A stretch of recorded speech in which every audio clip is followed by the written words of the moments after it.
Sí.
Buenas tardes, Luis. Buenas tardes. Vamos a dar inicio a este examen de grado.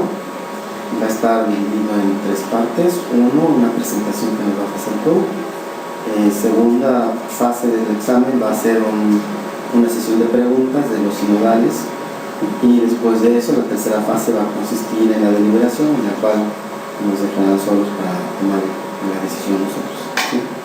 Bien, entonces, ¿cómo tienes algún tiempo establecido? 30 está bien, 15 está bien. Entonces, procedemos a la primera fase del examen y entonces nos haces una presentación de tu trabajo, toma 30 minutos, más o menos, por favor. Sí. Puedes empezar. Pues buenas tardes a todos. Soy Luis Arturo Serna Martínez y voy a hacer la presentación de algunas ideas, o de la mayoría de las ideas de mi tesis doctoral. Bueno, inicialmente lo que reportamos en la tesis es que existe un fenómeno didáctico, el cual consiste en que la interpretación geométrica de la derivada es un tema que se da en cálculo diferencial en el bachillerato, en la preparatoria, y la forma en cómo se ha dado este tema pues ha sido de grandes dificultades. En esta interpretación geométrica de la derivada se ve el tema de la recta tangente. Este tema de la recta tangente pareciera ser que se ve como si fuera un requisito para cubrir el programa, porque después ya no se vuelve nuevamente a revisar, sino que lo que se hace tradicionalmente es que se empiezan a calcular derivadas, a veces la aplicación a los máximos y mínimos, por ejemplo, pero se ve que este tema pues ha sido de grandes dificultades, ha sido reportado por diversos investigadores, tanto a nivel nacional como internacional. Y bueno, entonces consideramos que el ver solo este problema en sí sería como insuficiente. ¿A qué me refiero? A que más bien este problema pertenece como que a un problema más amplio que existe en la didáctica del cálculo, incluso en la enseñanza y aprendizaje de las matemáticas en general. Algunas de las problemáticas que se presentan en el cálculo diferencial es, por ejemplo, que se da de una manera muy rigurosa y formal, o a veces se enseñan simplemente algoritmos para resolver problemas. Otra de las cosas que regularmente se da es que se hace el uso de reglas algebraicas. Los estudiantes aprenden a manipular expresiones, aprenden a transformarlas y obtener resultados, aunque esto no implica que aprendan la derivada. Algunas otras situaciones son dificultad en problemas de aplicación. De hecho, cuando a veces se les plantea a los estudiantes problemas en donde está implicada la derivada, no saben reconocer cómo utilizarla. Y bueno, esto que ya mencionaba, se minimiza el significado geométrico de la derivada.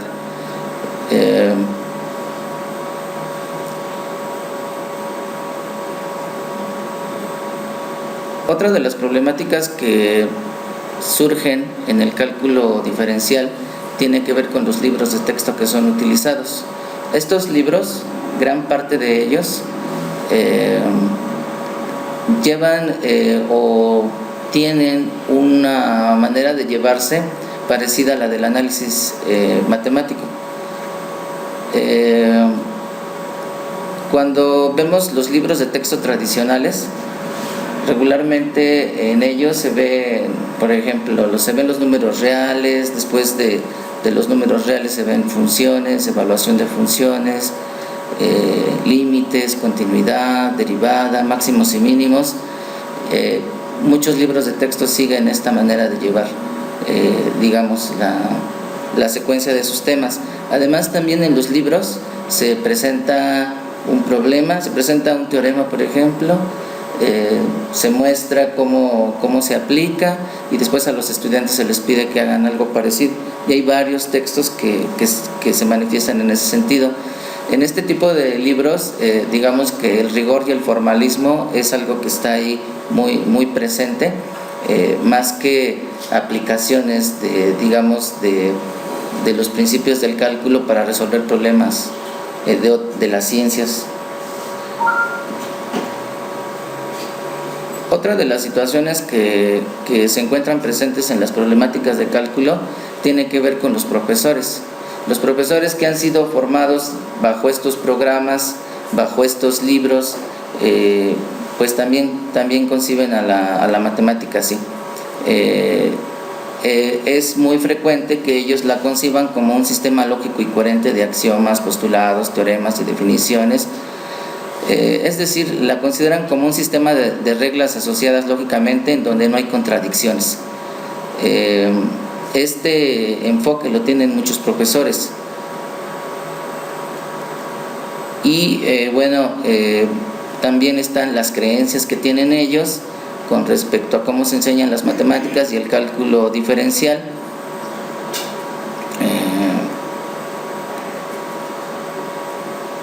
Y su modelo de enseñanza.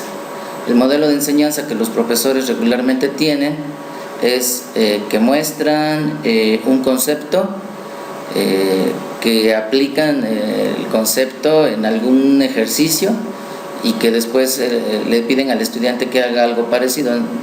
Solo le piden que cambie datos, que cambie cosas, pero hace cosas como muy parecidas.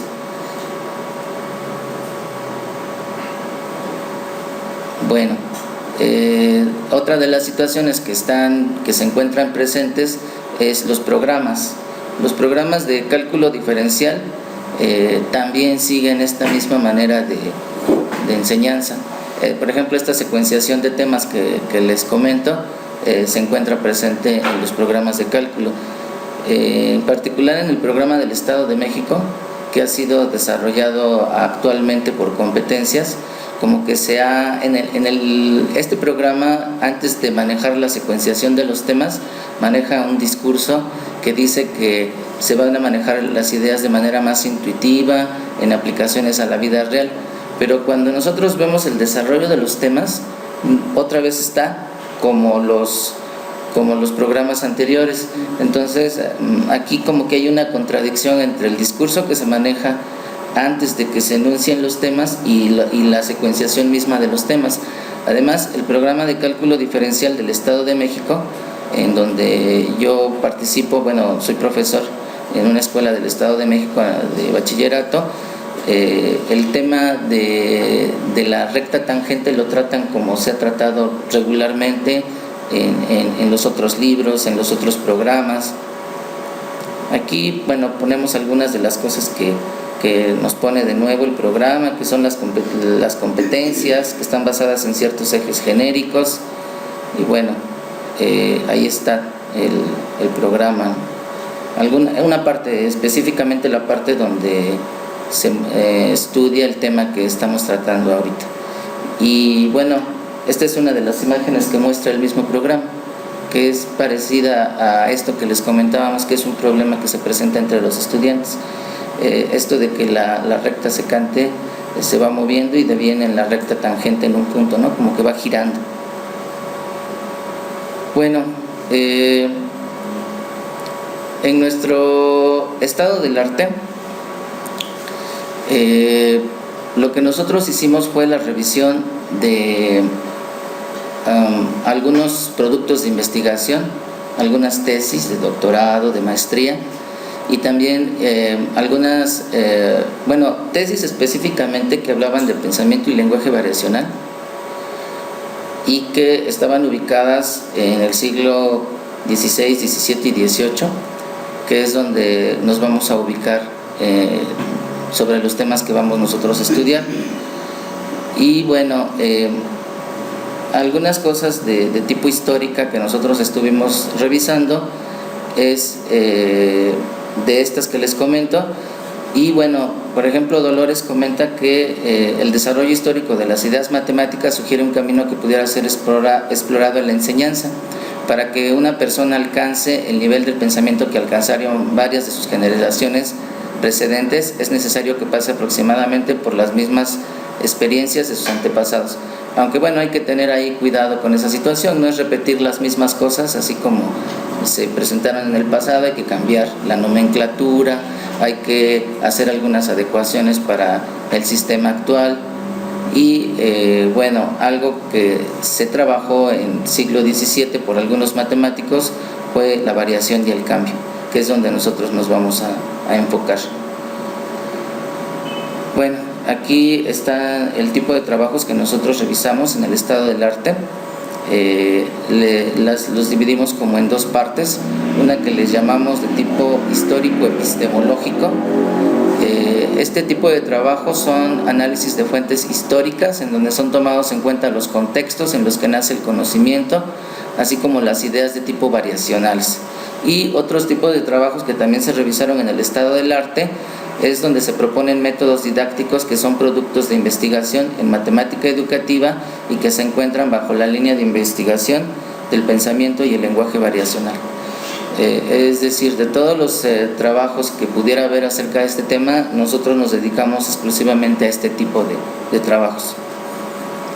El propósito que perseguimos con el estado del arte era analizar los hallazgos obtenidos de trabajos de investigación, en reconocer cuáles fueron los elementos en el nuevo paradigma del siglo XVII, en donde con los infinitesimales se podía argumentar acerca de elementos de variación y cambio, gracias a los cuales se lograron nuevas formas de resolver el problema de las tangentes, hasta llegar a un método general de resolución de este problema con Newton y Leibniz. Algunos de los constructos que se revisaron en este estado del arte fue las diferencias, las magnitudes, los máximos y mínimos, la recta tangente. Las diferencias, ahí puse algunas cuestiones muy sintéticas que nos permiten medir los cambios. El análisis exhaustivo de las diferencias permite caracterizar a una curva, las magnitudes como ilustraciones gráficas de las diferencias y sobre todo los infinitesimales que se podían ilustrar gráficamente y que permitían dar explicaciones. Los máximos y mínimos, aquí pusimos algunos casos que revisamos, como fue la comparación de tamaños de ordenadas, por ejemplo, para ver un máximo o un mínimo, cambios de signos. También para máximos y mínimos, la tangente, ¿no? Es un elemento que se considera. Y la recta tangente fue un tema que se vio en el estado del arte y que básicamente, una de las obras o de los elementos que tomamos ahí fue todo lo que se revisó en la tesis de maestría. Los diseños didácticos basados en productos de investigación, tenemos aquí algunos que vimos, como fue el de Carmona. Él da explicaciones de cómo, gráficas, de cómo es la derivada de una función gráficamente. Dolores, por ejemplo, en un libro, bueno, le llama cuaderno didáctico que tiene, también él trabaja esto. Y Canul, que trabajó su tesis de la concepción de Euler a Leibniz para poder cambiar esa concepción. Y bueno, estos fueron los libros y las obras que revisamos en el estado del arte. Entonces la intención era ver cómo se habían trabajado en esos momentos estos matemáticos de ese entonces y poder retomar ideas para pues el trabajo de investigación que nosotros estábamos haciendo. Específicamente esto que les decía, aquellos que trabajan con los infinitesimales, que tienen que ver con herramientas matemáticas que nos permitían trabajar con el cambio y la variación. El problema de investigación, bueno, nuestra propuesta es revisar la historia para que mediante el análisis de la actividad humana contextualizada, en donde se llevó a cabo el uso de conocimiento matemático con el fin de percibir la realidad y transformarla, nos va a proveer de elementos que puedan ser encaminados a una didáctica actual, en donde se tiene la intención de que los estudiantes puedan construir significados. Esto mediante herramientas matemáticas para llevar a cabo actividades. La idea de reconocer a la actividad humana como una fuente productora de conocimiento matemático nos invita a revisar los orígenes del conocimiento matemático. Después hablamos de los usos que se dieron a las diferentes herramientas matemáticas que se encontraron presentes en este tipo de trabajos que venimos ahorita comentando. Y bueno, aquí hablamos de nuestro problema de investigación, que es rescatar esos significados situacionales. Nuestra pregunta de investigación es: ¿cuáles fueron los usos de herramientas matemáticas para llevar a cabo actividades pertenecientes a una práctica de referencia normado por una práctica social, los cuales permitieron la construcción de la recta tangente desde un punto de vista variacional? ¿Y cómo puede ser empleado ese conocimiento en una didáctica actual? Y para poder contestar esa pregunta, que está como muy amplia, entonces como que formulamos unas preguntas secundarias para que al irlas respondiendo se pudiera contestar esta pregunta como principal. Estas preguntas secundarias son: ¿cuáles fueron los usos antiguos del conocimiento y cómo favorecieron estos a la construcción de la recta tangente variacional? ¿Cuál fue la práctica social que le dio origen y cómo normó esta su construcción? Se puede construir la tangente variacional a partir de identificar su origen y diferentes etapas de desarrollo como producto de la construcción social del conocimiento, y cómo se puede emplear esto para llevar a cabo una intervención en el aula. Bueno, desde este punto de vista de construcción social del conocimiento, ¿cuáles son los elementos asociados a su construcción y cómo se pueden emplear estos para una intervención didáctica? Los propósitos de la investigación nos proponemos trabajar con estudiantes de quinto semestre de nivel medio superior y pretendemos que ellos puedan construir la noción de recta tangente desde un punto de vista variacional, la cual puede servir como una herramienta en la introducción de la derivada desde un punto de vista gráfico. Para lograr tal cometido haremos uso de la historia, con todo lo que ya habíamos estado hablando, ¿no?, acerca de la historia. El marco teórico que nosotros vamos a utilizar es la socioepistemología, que es una teoría que está ubicada al seno de la matemática educativa, que estudia la construcción de conocimiento matemático problematizando el saber desde 4 dimensiones: la epistemológica, que da cuenta de lo que le es propio a dicho saber, teniendo en cuenta que el origen y la naturaleza de las ideas están ligadas al contexto donde nace el conocimiento; la didáctica, que reconoce los procesos institucionales por medio de los cuales se busca su transmisión; la cognitiva, en donde se plantean los procesos de apropiación, dando explicaciones acerca del asunto de conocer como un mecanismo de construcción social que nos permite reconocer que hay una forma de ver, de tratar el conocimiento que es común a un conjunto de individuos pertenecientes a una misma comunidad. Bueno, Ahí hablamos también acerca de la historia, y básicamente hay un concepto que nosotros vimos de un sociólogo que se llama Semmelmann, se apellida Semmelmann. Él habla de algo que se llama historicidad. La historicidad tiene que ver con que lo que está ocurriendo en un momento dado no es producto nada más como de ese momento, sino de todos los factores que están alrededor de él, y también es como un producto de todo lo que viene atrás, y además potencialmente eso que está ocurriendo puede influir en lo que va a ocurrir posteriormente. Es el reconocer esto, y el reconocer, por ejemplo, que la recta tangente es producto de la actividad humana, nos permite ver que no nació en un instante, sino que es producto como de un proceso, de un desarrollo. Y esto nos hace ir como que a buscar momentos en la historia para poder ver cómo es que nace la recta tangente variacional.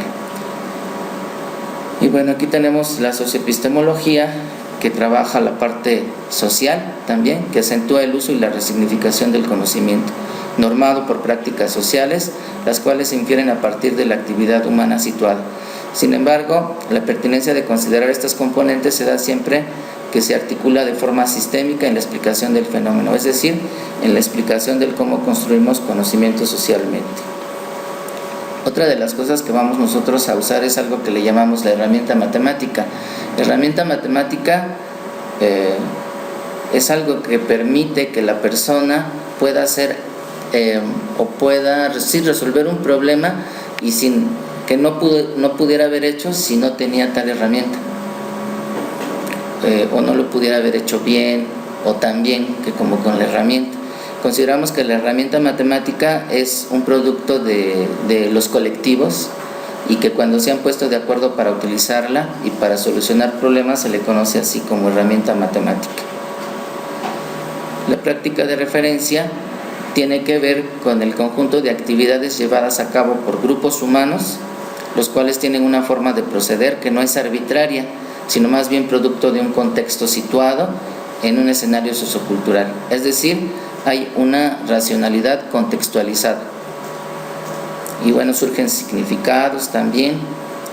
Al hacer uso de la herramienta matemática surgen significados, y ahí pusimos un ejemplo en donde Copérnico, él decía que la razón de los arcos, ahí no se alcanza a ver, pero es el arco AB entre el arco AC, es mayor que la razón de las subtensas. Y entonces lo que decimos es que aquí había actividades que se tenían que hacer, como era por ejemplo calcular esas subtensas, comparar diferentes resultados, que fue lo que él fue haciendo. Y eso, ¿cómo lo hizo? Pues a través de la herramienta matemática, y pudo llegar a construir ciertos significados. Es decir, la relación que hay entre, aquí no se alcanza a ver bien, pero aquí dice herramienta, actividades, la relación que existe entre la herramienta y las actividades. Arriba dice usos, o sea, el uso de estas herramientas para llevar a cabo estas actividades, eso da un significado, que es lo que aquí dice. Después, la resignificación es reconocida como una apropiación progresiva del saber, es decir, en los grupos organizados socialmente se va a construir nuevos significados tomando como base los ya existentes y enriqueciéndolos de tal forma que progresivamente se va a tener cada vez más métodos más generales y eficaces. Y bueno, aquí hablamos de una mirada al aula. Me voy a saltar algunas diapositivas porque siento que ya nada más me faltan como 10 minutos. Bueno, entonces otra de las cosas que nosotros estamos planteando es que vamos a hacer uso de las gráficas, porque en este contexto que yo les mencionaba del siglo XVII, siglo XVI, siglo XVII, se veía que los problemas se resolvían o se hacía uso de las gráficas. Era algo que se utilizaba mucho los elementos geométricos visuales, haciendo uso de elementos del cambio y la variación a través de los infinitesimales. Es algo que se usó en esa época, y entonces es algo que se trata de implementar en el aula también. Bueno, algunas de las características de la práctica de referencia o de las prácticas es que tienen una intencionalidad, es decir, es algo que una comunidad quiere al resolver un problema, y para eso hace uso de sus experiencias pasadas, de su conocimiento pasado, y a través de ese conocimiento que él tiene va a usarlo con las herramientas que ya habíamos comentado, y va a resolver actividades, y eso va a generar significados. Eso lo va a hacer a través de algo que le llamamos aquí acción. La funcionalidad tiene que ver con que la matemática no sea usada de una manera utilitaria, en el sentido de que muchas personas, muchos estudiantes e inclusive muchos profesores dicen que solo se va a hacer uso de ella, así como para las cuestiones más elementales. Inclusive hace poquito un estudiante me decía: oiga, maestro, pero pues si yo voy a la tienda y me compro unas galletas y entonces, ¿y esa gráfica que me puso usted ahí, qué tiene que ver con eso de la tienda? Bueno, a lo mejor eso me lo dijo el estudiante, pero se escucha mucho, ¿no? Se escucha mucho entre diferentes personas, incluso los mismos profesores dicen: solo enseñarles como lo que van a ocupar. Esta idea de la funcionalidad es como trascender eso. Alguien decía, Cordero habla del lector. El lector, las personas que leen a veces nada más lo hacen como para poder llegar a la dirección adecuada o lo más elemental, y él dice: hay un lector que es funcional. ¿Y qué es el lector funcional? Es aquel que puede utilizar la lectura, que incluso cuando lee, esta puede hasta como transformar su vida. Después de que leyó algo, pudo transformar su vida. Y él dice que hay una similitud con una matemática funcional, que nos permite ver la vida de una manera diferente, que nos permite resolver problemas y ser críticos. En ese sentido es la funcionalidad. Aquí hay un esquema en donde tratamos de ver estos elementos de los que acabamos de hablar. Se muestra la herramienta y la actividad o acción. A través de los usos de la herramienta y las acciones que se llevan a cabo con ellos, hay nuevos significados. Lo vamos a ver ahorita, lo vamos a ejemplificar en lo que sigue, y esos nuevos significados nos indican que es funcional lo que se está haciendo, y nuevamente como que se regresa, ¿no? Nos da nuevos significados en donde hay nuevas herramientas, nuevas actividades, se usan y hay una nueva resignificación, pero todo esto está normado por una práctica social. Bueno, ahora vamos a pasar con la parte de la creación de las secuencias didácticas. Para la creación de nuestras secuencias se realizó un análisis del conocimiento puesto en uso de actividades que se llevaron a cabo en un escenario histórico y socioculturalmente situado. Para tal efecto se retomaron los resultados de corte socioepistemológico llevado a cabo en CERNA 2007. La historicidad de la práctica de la tangente variacional nos permitió reconocer diferentes momentos de la misma, desde las ideas iniciales hasta aquellas que consolidaron un método general, tomando en cuenta la resignificación como aquella apropiación progresiva del saber. El orden de las secuencias no obedece al de un programa de cálculo diferencial tradicional, sino a aquellos momentos reconocidos en la práctica de la tangente variacional. Entonces aquí pongo cómo se hicieron las secuencias. Número 1, bueno, se seleccionó un problema en donde se encontraba presente la práctica de la tangente variacional, por lo que consecuentemente se encontraban presente en un contexto de cambio y variación. Después se determinaron cuáles eran las herramientas matemáticas utilizadas en la práctica. A partir de la herramienta utilizada se tenía que reconocer cuáles eran los conocimientos que se requerían para poder utilizarla. Ya me refiero obviamente a los estudiantes. Se determinaron cuáles eran las actividades que se encontraban presentes al resolver el problema, las cuales tomaban en cuenta la actividad humana como aquello que es plenamente social. Por lo tanto, tener presente la manera de variar como algo característico de la época. Se llevó a cabo un análisis para determinar cuáles eran los significados que surgían de las herramientas utilizadas para llevar a cabo las actividades, reconociendo el contexto de cambio y variación en que se encontraba inmerso el problema. Una vez que se determinaron los significados existentes, se trató de llevarlos a cabo de manera intencional en la realización de las secuencias didácticas.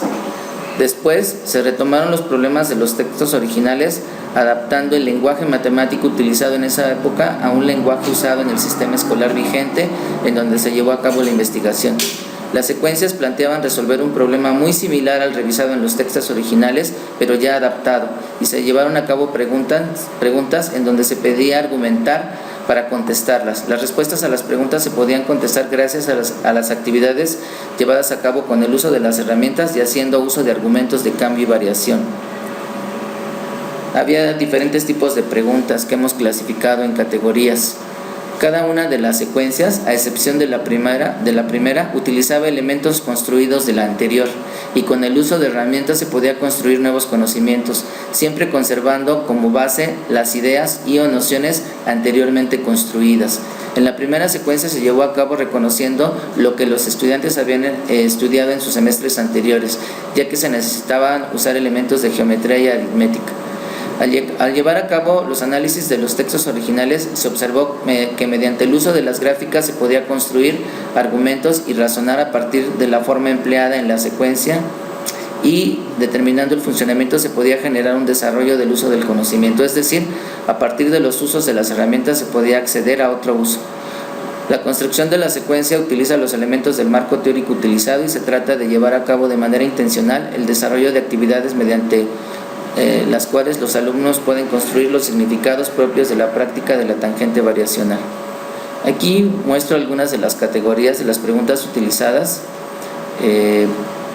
Pongo, por ejemplo, la categoría de evocación o que se refiere a recordar conocimientos pasados, comparación, inferencia. Le llamé concluyente cuando se les pedía que pudieran dar algunas conclusiones de resignificación, algunas otras preguntas que iban encaminadas a que se caracterizara la recta tangente. Y aquí ponemos un ejemplo de la secuencia didáctica 2. En la secuencia pues hay un contexto, es el de Newton en este caso. Aquí mostramos las herramientas matemáticas que van a utilizar los estudiantes.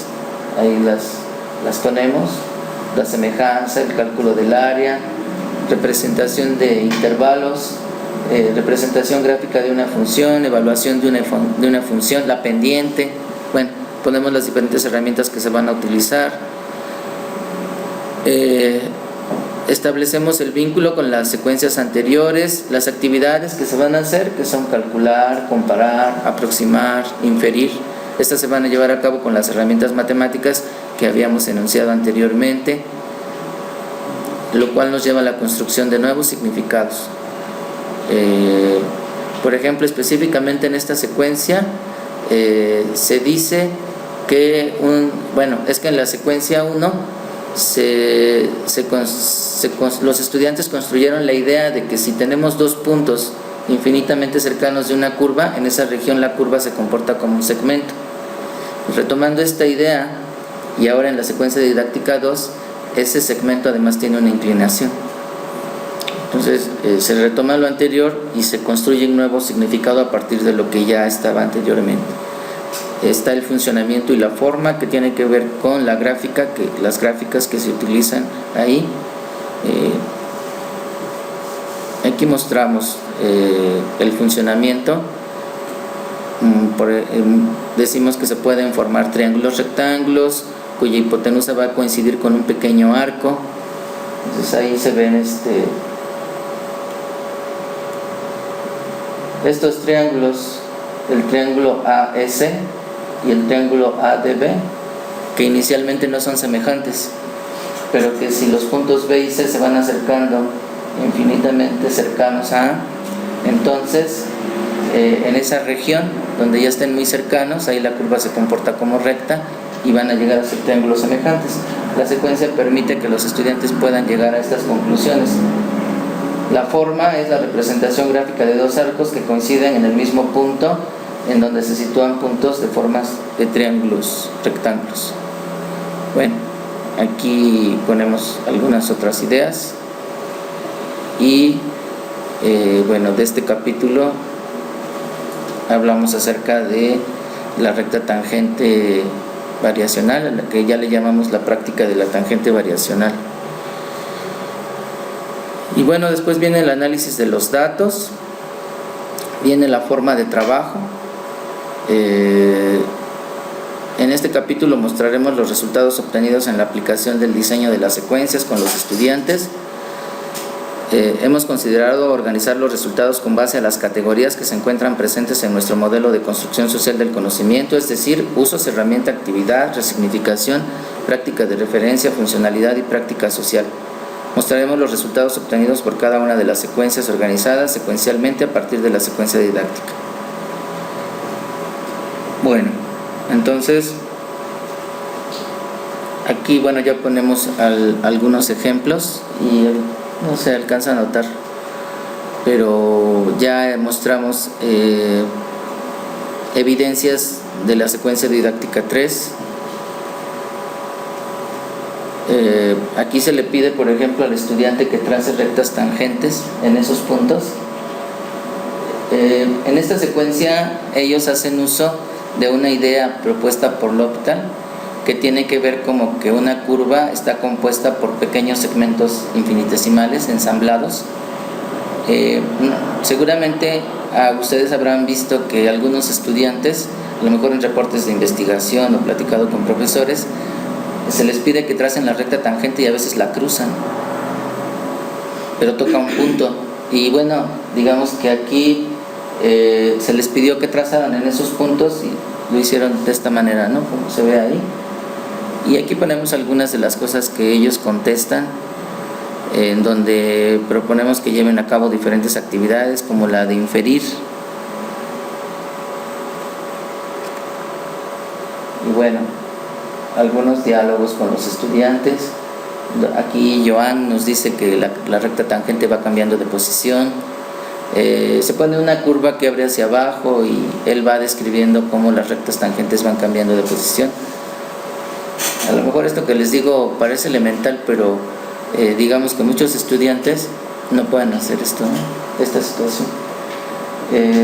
Y después, para poder hacer el análisis, vemos, por ejemplo, las herramientas matemáticas puestas en juego, las actividades, el uso del conocimiento, y hay un análisis de los datos, ¿no? A partir de estas cosas que les estoy mencionando. Por ejemplo, aquí a partir del uso del conocimiento se pudo construir el significado de que la recta tangente está cambiando en cada punto de la curva, esto gracias a la relación dialéctica herramienta-actividad, la cual tiene sentido en un contexto de cambio y variación. Bueno, ahí menciono lo que habíamos comentado del L'Hopital. Después la secuencia didáctica 5. En la secuencia didáctica 5 se propone que la recta tangente sea usada como una herramienta, porque se considera que si ya la pueden usar como herramienta, ya se han apropiado de ese conocimiento. Entonces, lo que se pide la secuencia didáctica 5 es que se les da una parábola que abre hacia arriba. En todas las actividades se había estado poniendo una parábola que abre hacia abajo. Ahí se les pide que pongan la gráfica de la derivada, haciendo uso de todo lo que ya conocían, y también de una función cúbica. Y bueno, se obtuvieron buenos resultados. Bueno, yo así lo considero, ya ahorita lo vamos a ver, ¿no? Aquí ponemos, por ejemplo, el caso de Mónica, que está explicando los diferentes movimientos que lleva la recta tangente. Hace ahí un movimiento que dice que cuando está en la cúspide tiene una forma horizontal, y ahí está una gráfica que hicieron de la derivada, que la hicieron de manera correcta. digamos que la parte como que más óptima era que de una función cúbica pudieran ellos poner la gráfica de la derivada. Fueron 4 equipos y 3 contestaron así. Ahí hay cosas buenas porque, por ejemplo, localizan los máximos, los mínimos y ubican ahí, estos puntos los ubican, estos que están ahí, pero ponen esta forma, ¿no? Que no es la correcta, pero un equipo sí lo hizo bien. Ese equipo pues a mí me causó pues interés y le pregunté un poquito más cómo fue que sí pudieron hacer la gráfica. Entonces lo que hicieron ellos fue que relacionaron la gráfica del desplazamiento de una parábola. O sea, ya habíamos estado trabajando con parábolas, pero era, digamos que una gráfica del desplazamiento, y ellos descubrieron que cuando la razón de cambio no es constante y si había un decrecimiento y después había un crecimiento, entonces que no podía, cuando eso ocurría, la razón de cambio no era constante y por lo tanto no podían ser como lo habían dibujado sus anteriores compañeros.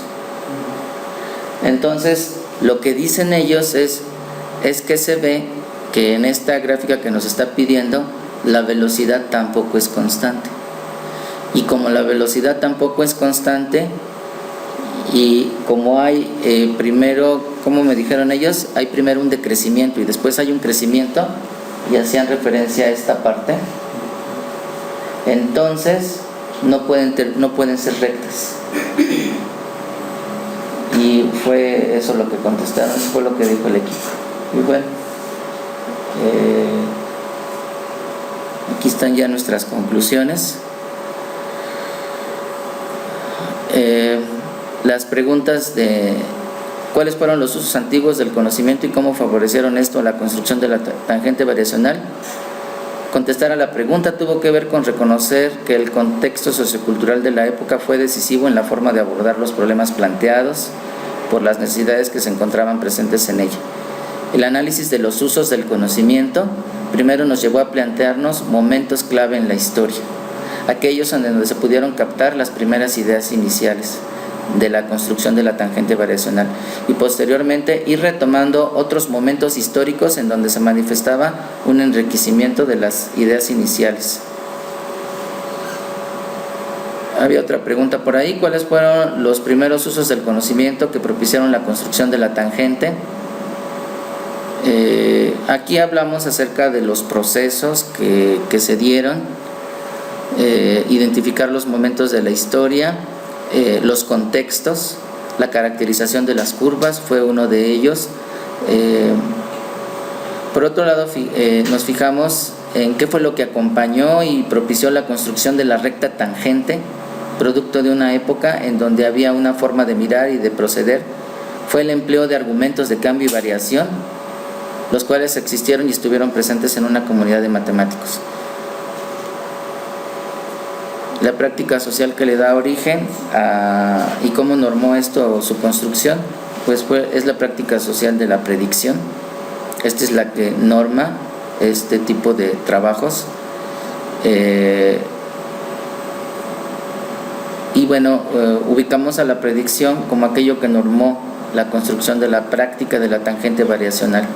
Una de las ideas básicas de la predicción es reconocer el todo solo con mirar la parte, y esto se puede hacer a partir del análisis del elemento puntual, para lo cual se puede usar la diferencia fundamental.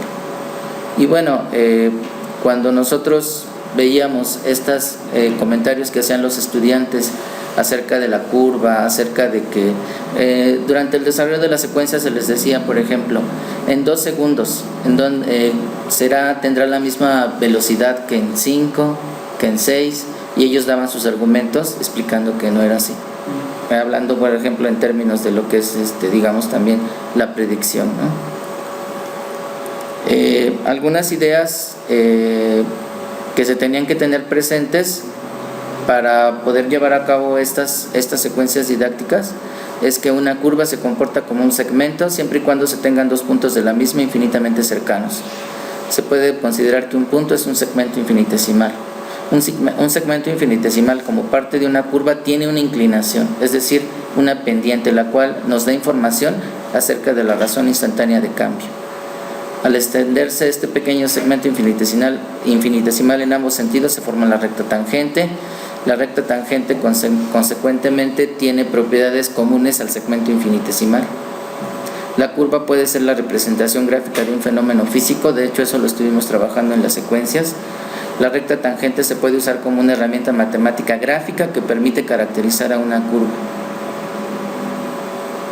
Y bueno, aquí hablamos de algunas respuestas a algunas de las otras preguntas. Se puede construir la tangente variacional a partir de identificar su origen en diferentes etapas de desarrollo como producto de la construcción social del conocimiento, y cómo se puede emplear esto para llevar a cabo una intervención en el aula. Y bueno, hablamos de los elementos de cambio y variación que fueron utilizados,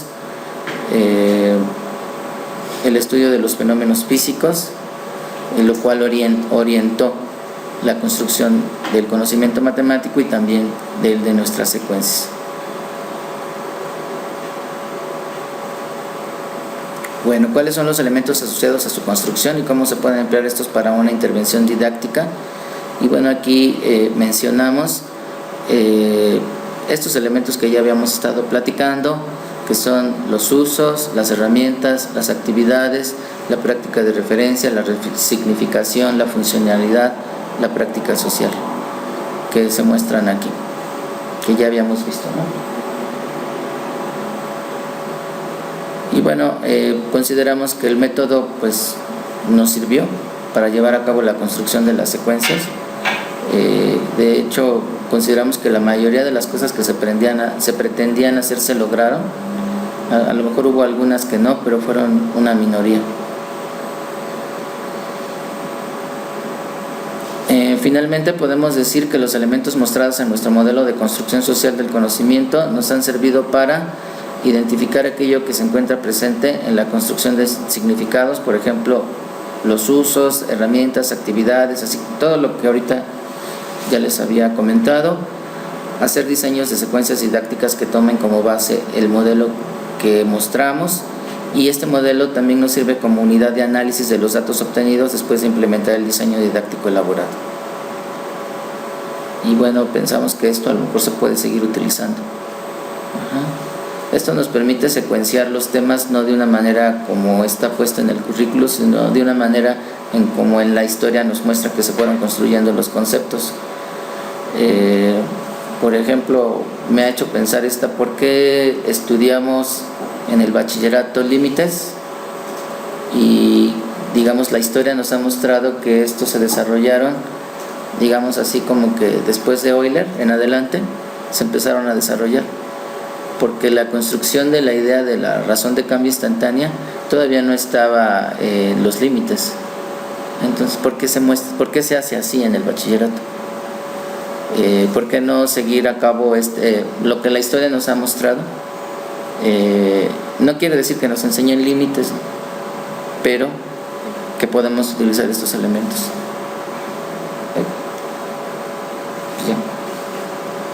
Ya acabó. No sé qué pasó, pero era la última. Faltaba una diapositiva que decía gracias. Muchas gracias.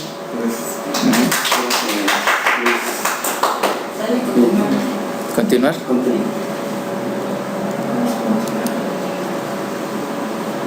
¿Y es que? Bueno. Bien, Luis, entonces vamos a pasar a la segunda fase del examen, que consiste en la sección de preguntas de los sinodales. Entonces voy a ir dándole la palabra a los sinodales presentes. Entonces empezamos con el doctor Daniel Sánchez y dejamos para el final a tus asesores de tesis. Entonces, Daniel, si me haces favor. Gracias, doctor Alejandro. Bueno, Luis, Arturo, gracias por tu presentación. Tu exposición fue muy clara. Nada más me gustaría que aclararas la manera de comentario, me explicaras tus opiniones.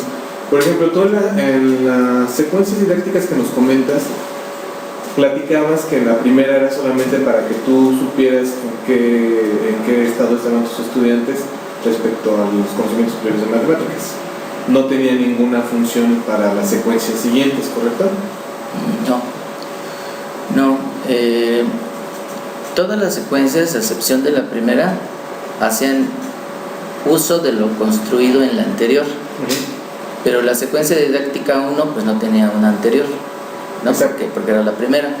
Entonces, de lo que los elementos que consideramos eran de aritmética y de geometría. Nosotros, conociendo a los estudiantes, sabíamos qué elementos ellos tenían como conocimientos previos para poder llevar a cabo la secuencia. Pero la secuencia didáctica 1 lo que pretendía era mostrarles a los estudiantes que si nosotros tenemos dos puntos infinitamente cercanos de una curva, entonces en esa región la curva se comporta como un segmento. ¿Cómo hacíamos esto? Si se acuerdan, teníamos ahí que el arco AB entre el arco AC es mayor que la subtensa B entre la subtensa AC. Bueno, hicimos una tabla en donde, una primera actividad fue que los alumnos pudieran encontrar la fórmula para poder calcular la subtensa. Como es un círculo y se formaba un triángulo equilátero, lo podían hacer. Entonces ellos podían ir calculando las subtensas, y lo que hacíamos es que en una tabla los ángulos se iban haciendo más pequeños, de tal manera en que íbamos comparando las razones de los arcos entre las razones de las subtensas. Llegaba un momento en que estas ya se iban haciendo prácticamente iguales. Entonces eso es lo que se hizo. Perfecto, sí, era curioso porque como tú bien lo comentas, lo importante era identificar que los alumnos ya se asocian,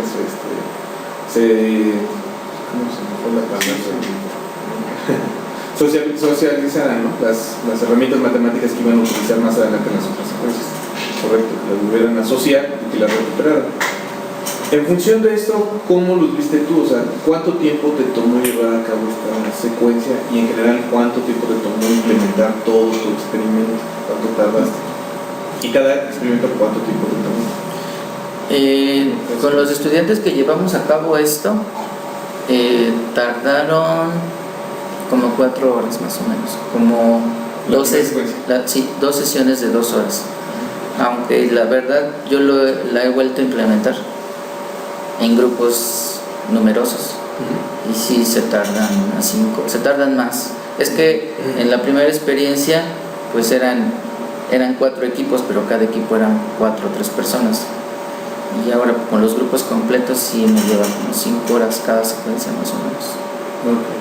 Entonces fíjate, ahí hay un pequeño problema, ¿no? Porque estamos de acuerdo a lo que nos comentas ahorita, tu propuesta, pues tenemos que tomar ciertos temas del currículum que nos presentan, pero el currículum también nos impone tiempos, ¿no? Entonces el tema posiblemente tenga asignado a lo mucho 2 sesiones de 4 horas y tú para ese mismo tema posiblemente utilizaste 20 horas, ¿no? Para poder llegar, que claro, al final los resultados son positivos porque queda más claro y el aprendizaje a largo plazo se va a ver más evidenciado y va a ser una herramienta más útil para los estudiantes. Pero aquí sí me gustaría que por tu opinión al respecto de qué opinas a ese respecto. Respecto a la cantidad tan grande posiblemente de horas para solamente un tema que tu currículum te implica que utilices 1 o 2 sesiones de 4 horas, ¿no? Sí. ¿Qué concluyes? Pues yo sí pienso que tengo que modificarlas. Por ejemplo, en la primera parte de la secuencia ellos desarrollan la fórmula, llegan a la fórmula, se les pide que lleguen a la fórmula. A lo mejor hay que darles la fórmula, porque ahí sí se tardan como 2 horas más o menos. Darles la fórmula y luego en la secuencia pongo 2 tablas. A lo mejor puedo achicar esa parte. Sí he considerado, la verdad, que sí necesito acortarlas en general todas, pero tengo que hacerlo con mucha calma para que no pierda pues los elementos que yo considero que son importantes, que se les tienen que la esencia, quedar. ¿no? De lo que buscas. Sí.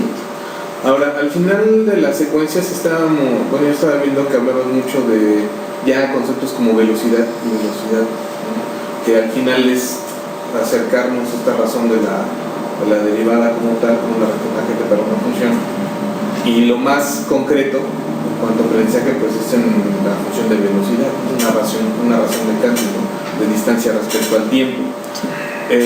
¿Utilizaste algún otro sistema físico donde pudiera quedar evidente o solamente lo acotaste con velocidad? Solamente con velocidad.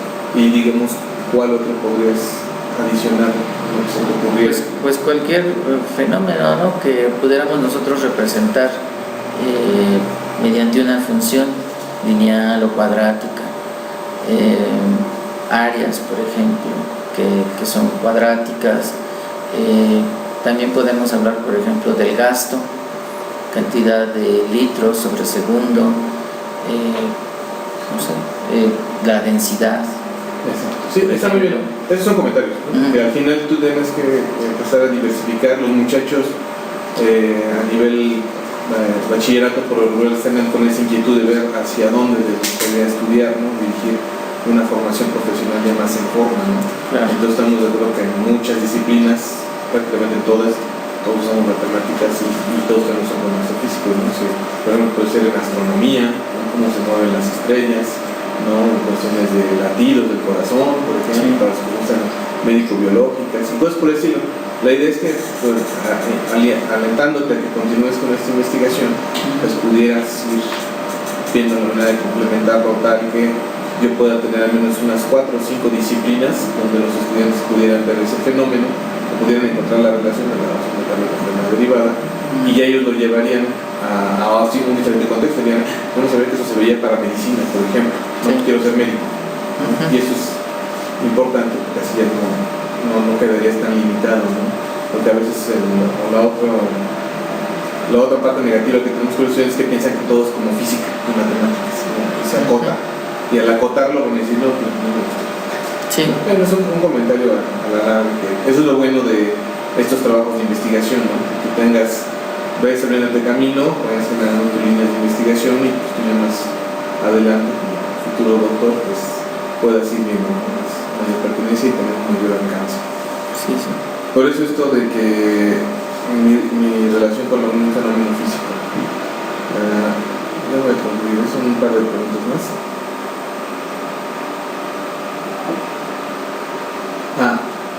Tú nos mostraste que los estudiantes llegaron a encontrar al menos la relación de una tangente cero, ¿no? Identificaron cuando era cero, cuando la velocidad era cero, por ejemplo. Sí. Pero fueron al otro extremo, cuando una tangente es infinita, por ejemplo. No revisamos esa parte. ¿Y eso por qué no se da? Pues trabajamos solamente con funciones polinómicas. De hecho, ahí en el bachillerato donde estamos trabajando no habíamos estado abordando esas funciones con esos estudiantes, aunque los programas de repente sí lo contemplan, pero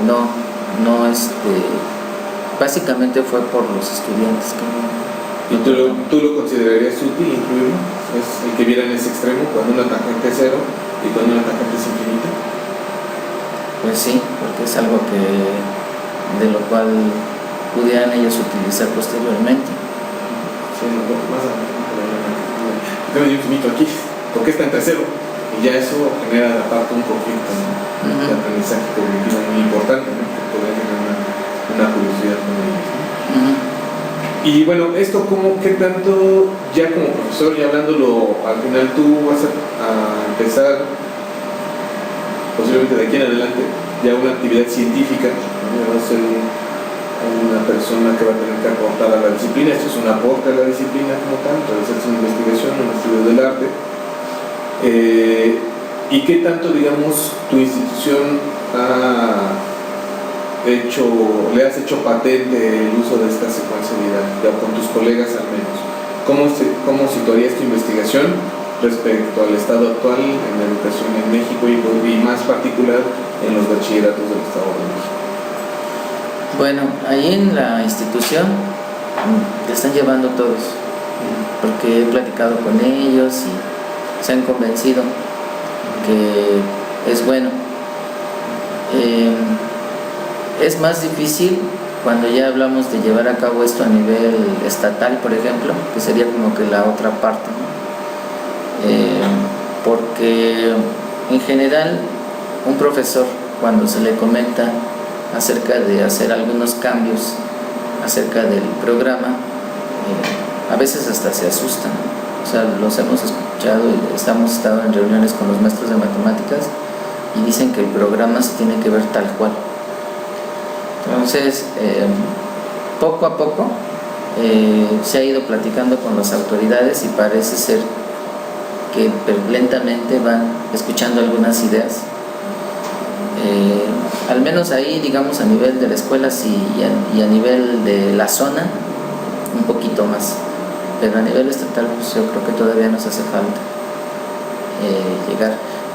Un dato que yo quisiera decir es que, pues como toda escuela, nos están haciendo exámenes a los estudiantes y en un último examen que hicieron, en donde las otras escuelas pues están viendo todos los temas del programa, ¿no? Así tal cual, y nosotros estamos viéndolos así.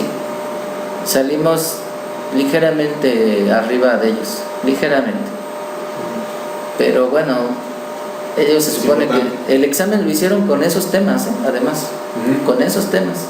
Nosotros no vimos esos temas aparentemente, porque finalmente volvemos a llegar a las ideas de derivada y todo eso, y salimos ligeramente por arriba de algunas de las escuelas que están viendo los temas marcados en el programa. Pues te felicito porque eso es importante, ¿no? Incidir. Aparte tenemos dos tareas nosotros como investigadores en educación. La primera, aportar un conocimiento nuevo, generar una secuencia, una propuesta didáctica que impacte en el aprendizaje de manera positiva e incremental. Y la otra, pues ya llevarlo a la práctica. Y llevar a cabo un experimento es complicado y requiere un esfuerzo mayor, ¿no? Entonces, y un doble compromiso, ¿no? Porque aparte estás trabajando con personas, con seres humanos que pues, tienen que ir creciendo y tienen que irse formando, ¿no? No es como, por ejemplo, un experimento físico de, pues vamos a bombardear el átomo a ver qué le ocurre, ¿no? Y no pasa nada, porque no estamos formando. En cambio, en este caso, tenemos que es más sensible, yo creo, ¿no? La investigación educativa, y pues es bueno estos datos que nos dices ahorita, hubiera sido mejor que hubiéramos visto aquí también, en cuanto a una pequeña estadística, ¿no? Para ver cómo respondieron los alumnos a ciertas preguntas, a los cuestionarios, todo eso, para poder hacer también un poco, abordar la parte cuantitativa, ¿no? Porque al final todos nos hablan siempre de porcentajes. Un tanto porcentaje de profesores rechazó la evaluación, ¿cuánto? El 99%. Entonces sí es importante, ¿no? La parte cualitativa tenemos que abordarla, pero la parte cuantitativa pues es un poco más cruda, más fría, ¿no? No considera sentimientos, no considera otras cosas, pero nos ayuda a visualizar un panorama general, ¿no? Sí. Y sobre todo, yo creo, en las cuestiones de investigación educativa, para poder tomar algunas otras decisiones, ¿no? Porque como tú lo comentabas al final, ¿por qué ven el concepto de límite cuando de manera natural no se llevó una evolución así directa, ¿no? Entonces eso te reformularía tu secuencia didáctica para que a lo mejor tú ya de manera natural, si hubieras hecho una estadística, si la tienes, de manera natural tú reacomodarías ciertos elementos de tu secuencia tal que ahora sí ya le dieras ese orden natural, ¿no? Que el aprendizaje debe de hacerse de manera natural, a partir de lo concreto a lo formal, ¿no? E irlos encaminando, muchachos, ¿no? Sí. Te felicito, Luis, muy buen trabajo, ¿no? Espero que continúes, ¿no? en el camino de investigación. Ahí estaremos apoyándote lo que se pueda. Gracias. Y pues sería todo, doctor. Muchas gracias. Gracias, Luis. Gracias, Daniel. Gracias. Sí. Bien, Luis, para dejar la palabra a tus asesores, tú vas a tomar la palabra. Claro. Entonces, tengo primero un reconocimiento, Luis. Ha tomado mucho tiempo que lleguemos a este momento, así es que te reconozco las ganas de terminar, de la tenacidad, porque pues, lamentablemente muchos en la misma situación no están aquí. Entonces, eso quiero reconocerte. Bien, y ahora bueno, algunas preguntas que me surgieron de tu trabajo.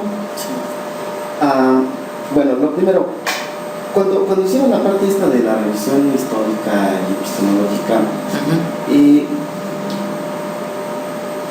¿cuál es el origen de estar buscando tangentes? O sea, ¿por qué buscaban tangentes? ¿Dicen en algún momento eso o solo empiezan a aparecer los problemas de encontrar la tangente o las subtensas? Ahí en algún momento alguien dice, yo busco subtensas por tal razón. ¿Sí? ¿De dónde surge? Bueno, inicialmente fue una inquietud desde la maestría y desde antes, ¿no? Digamos, porque desde estudiante, cuando a mí me mostraron este esquema que yo les mostraba, ¿no? Donde están estas secantes que van girando y al final tocan a la curva en un solo punto. Eso a mí se me complicaba desde que me lo enseñaron en la vocacional. Ya después sí sabía derivar, pero no sabía por qué pasaba eso. Y entonces digamos que esa inquietud viene desde ahí. Y ya después, ahora cuando hacemos la maestría, tomamos el tema de la recta tangente por esta inquietud que ya venía. Y aquí en el estado del arte sabemos que con Newton se formaliza la derivada, digamos. Y Newton venía trabajando un tipo de ideas que tenía que ver con las fluxiones, con los fluentes, le llamaba algo así como evanescente, ¿no? que se llegaba hasta un cierto estado y que tenía que ver con ideas como con los infinitesimales. Entonces nosotros pensamos que al ser los infinitesimales una herramienta con la cual se trabajaban los elementos de cambio y variación, y la tangente pues en cada momento, en diferentes momentos de la curva, pues está cambiando. Fue por eso que fuimos a revisar eso y específicamente tenía que haber un momento en donde encontráramos pues la parte de la tangente. Sí, bueno, más que nada es por esto, ¿no? Porque cuando le explicas a los chicos lo de la tangente, actualmente les dices, bueno, vas en un auto y un auto gira muy rápidamente y entonces tú sales despedido y te vas por la tangente del movimiento circular que esté, o del arco que esté describiendo el auto. Pero en aquella época que no había autos, tal vez a caballo, entonces es como que más difícil que el caballo dar una curva tanto así. Pero si quitamos el caballo, ¿en qué ocupas la tangente? O qué, no tú no, sino ellos en qué la ocuparon. O sea, entiendo la parte de los infinitesimales, pero en algún lugar nadie dice, encontré que la tangente es buena para esto. Ajá. Lo que pasa es que la tangente nos da información sobre la razón instantánea de cambio, y en aquel entonces pues era lo que querían ellos de alguna manera determinar, porque estaban estudiando los cambios. La tangente tiene, digamos, la misma pendiente que la curva en ese punto. Si se quiere, por ejemplo, calcular la velocidad en un punto, ya por ejemplo en la secuencia didáctica 2, cuando hablábamos de un tiro vertical, el cual está en la gráfica, es una parábola que abre hacia abajo, y se le comenta a los estudiantes, pues ustedes saben que la velocidad se puede calcular con esta fórmula, ¿no? Que es la de la pendiente, pero bueno, puesta en términos de desplazamiento y tiempo, o sea, S2 menos S1 entre T2 menos T1. Pero esta es una curva, y entonces ¿qué podemos hacer? Y sí lo decían, pues agarramos un pedacito porque ahí se comporta como recto, y pues entonces podemos calcular la velocidad ahí. Ya, sí, eso, porque así como en épocas muy antiguas, ahorita nosotros decimos de la curva y la función y todo eso, pero entonces había diferentes tipos de curvas, ¿no? Estaban las curvas mecánicas. Sí. ¿Y a quiénes les calculaban las tangentes o las subtensas? ¿A las mecánicas, solo a las curvas mecánicas, o había a las demás? No, había diferentes tipos de curvas a las cuales se les calculaban las tangentes. Había muchas, y había diferentes métodos. Aunque nosotros nos abocamos exclusivamente a los métodos que tomaban en cuenta los infinitesimales. Ya, porque bueno, entonces esa es como finalmente la visión predominante, ¿no? de cómo enseñar la tangente, con infinitesimales, o bueno, con la secante que se va que se va corriendo hasta quedar tangente en un punto. Sí. Digamos que esa es la visión o es la forma didáctica de ver que es la que domina en la escuela. Sí. Entonces, dentro de esta revisión que hiciste histórico-epistemológica, dices, hay más métodos. ¿Hay alguno que tú digas, oye, este estaría mejor que el de las secantes para explicar en la escuela? Pues este que nosotros estamos, bueno, yo digo que este que nosotros estamos proponiendo. ¿En qué consiste el método? Que construyan la recta tangente variacional. Lo hacen como por pasos. En el primer paso construyen esta idea de que la curva en dos puntos infinitamente cercanos, ahí se comporta como un pequeño segmento. Esa es una primera idea que se construye en la secuencia 1. Después en la 2, con lo de Newton, sobre esta idea que ya habían construido, ahora se ve que este pequeño segmento tiene una inclinación. De hecho, esto en la secuencia didáctica 2 ponía yo dos triángulos rectángulos, y cuando los puntos se iban acercando mucho, los triángulos se convertían en semejantes. Y hay un lema que él dice, que si la razón entre las áreas es igual a la razón de los cuadrados de los lados homólogos, los triángulos son semejantes. Y lo que hicimos en la secuencia fue ir acercando los puntos e ir haciendo comparaciones de áreas entre las razones de los cuadrados, y ellos hubo un equipo que dijo, es que ahora esos dos triángulos comparten la misma hipotenusa, y hay una parte de la secuencia en donde se trabaja para que ellos vean que tienen una inclinación. Digamos que esa es como la segunda idea. Después, en la secuencia didáctica 3, sí se dice, bueno, es un pequeño segmento, tiene inclinación, pero si lo extiendes en ambos sentidos, que se trabaja con L'Hopital, esa es la tangente. Pero la tangente, su pendiente es la misma que la de ese pequeño segmento. Y como además la curva está compuesta por pequeños, de acuerdo a la definición de L'Hopital, por pequeños segmentos, pues en cada uno de ellos, en cada punto de la curva, va a haber una diferente tangente, que además se va moviendo, ¿no? Porque ¿qué es lo que pasa en el punto más alto? ¿Qué es lo que se pretende que vean en la secuencia didáctica 3? Entonces ahí como que la van construyendo estas ideas desde una idea inicial, retoman la idea inicial y le van como que poniendo más cosas, digamos, como que se va robusteciendo la idea hasta que finalmente llegan a esta, ¿no? De hecho hay equipos que logran decir esto, ¿no? Es que pues no, en esa parte todos los equipos lo dijeron. Después en la secuencia que sigue, en la 4, ahí lo que se pretende es que le pongan una expresión ya algebraica, y entonces que puedan decir cosas como, pues sí, también se ve de la expresión que en diferentes momentos va a tener una diferente pendiente, pues porque si le sustituimos diferentes valores a la expresión obtenida, pues ahí se ve también eso, esa parte. Digamos que hasta ahí creemos que ya construyeron esa idea, y lo que se pretende en la secuencia didáctica 5 es que pongan en juego todo eso, diciéndoles, a ver, tienes una función cúbica. Ya con todo esto que viste, construye la gráfica de su derivada. Bien, oye, y de la secuencia 5,